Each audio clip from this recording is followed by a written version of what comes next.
What's going on, Lake Pro Tackle fam? I hope you enjoyed that little intro there. Laker's been hitting the gym. The man is buff. Anyway. And you weigh 140 pounds, so well, I mean, there is that. That's true. That's true. Hey, you used to be about my height, about my size when I first met you. And then all of a sudden, he just sprouts up. I don't know where it come from. I mean, Robin's not that tall. Randy's like yay tall. He's shrinking too. Puberty's amazing, isn't it? What we talking about? Oh, we're talking about a really cool rod, guys. Y'all know it. We sell a ton of these at the store. The Kage. Now, this is the Kage B, correct? Yeah. This is the newest version of them, right? So we had the originals, okay? Yep. They didn't look cool enough, right? They weren't light enough. They were slick. They were slick. These right here, though, this is like the Iron Man upgrade, dog. Come on, look at this. We got the air sensor reel seat on here.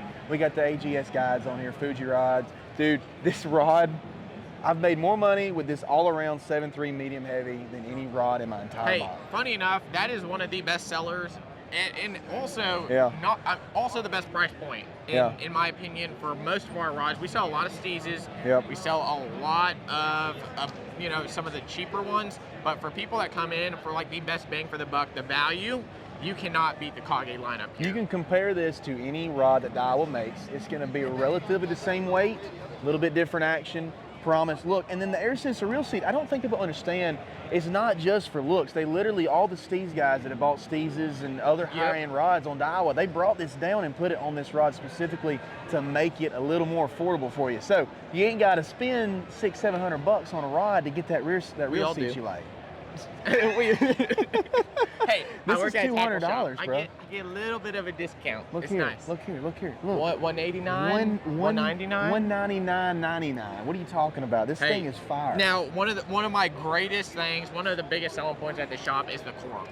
The cork. The Steez has the cork. There are a couple other rods in the lineup that do not have cork from Daiwa. You know, the older Elite rods. That was one of the biggest complaints we got as a store. Yep. I love the component in the cork, and also I think y'all have fine-tuned the back handle.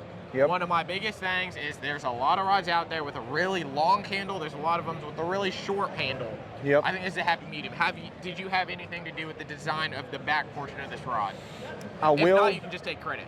I will on certain ones coming up, so don't miss those. Okay. But the ones currently, I had a little bit of input because it was just the original ones had a little bit longer cork than I think was about right. Now these are perfect. This is just what you want.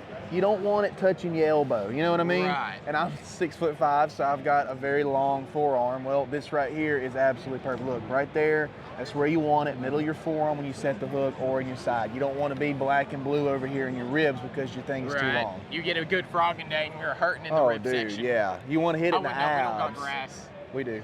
You do. That sucks. The trap bite just whoop. This is a trap rod too. This is my all-around rod, dude. Well, I mean, what are your top 3 lures you're throwing on that? Trap, chatterbait, and honestly a walking box, a spook. Any kind of spook type bait. This is a perfect topwater spook type bait. Now, when you're matching it up to a reel, what are you slapping on this? Depends on what I'm throwing on. If I throw a chatterbait on it, I'm throwing a 7-1. If I'm throwing a trap on it, I'm throwing a 7-1. If I throw a topwater, I'm throwing 8-1. Gotcha. Straight braid. You got a preferred reel series? Probably the Tatula Elites. Okay. Tatula Elites. Yeah, absolutely. Yeah. I love how solid those feel. Yeah. You know, when I think of the Tatula Elite, it's been around for a little bit. It has. But I mean, it has stood the test of time. Mine and my boat, it's got all the paint knocked off because I beat the absolute dog turd out of it. But it is still kicking. It casts extremely well. Arguably, I know the SV Boost with the Tatula 100, 150 just come out. Yeah. Arguably, that Elite is a workhorse. Elite is a workhorse. That's a really good caster. Long cast, does the job. Even up close, flipping and pitching, especially with heavy braid into heavy cover, that reel I feel like has the just. It's so stout, it can get him out of there. That's my big fish, that's my big rod reel. Now, the SVs, all my cranking sticks, all my jerk baits, all my chatter baits, any of that is SVs. Now, that's the SV series right there. But absolutely, Tatula Elites is probably my favorite. What did you catch your PB fish on? I'm curious. Oh, man. I caught... So he's referring to an 11.5 I caught on a bed in Florida, and I actually caught that on a prototype rod with a Tatula SV 70-pound straight braid, and I had a Texas rig on it, and sucker bit it first cast, dude. You squealed like a pig. I did, and I cracked her and got her in the boat. So it was amazing. And then Randy beat your PB like right after. 4 days later, dog. 4 freaking days. Ow, just the Howell blood, I guess. Unbelievable. I know. He just couldn't let me have anything in the house for once. Well, that's all right. Hey, I appreciate the time, man. Yeah, dude. Always a pleasure seeing you. Very guys fun. check out the Kage Beeline.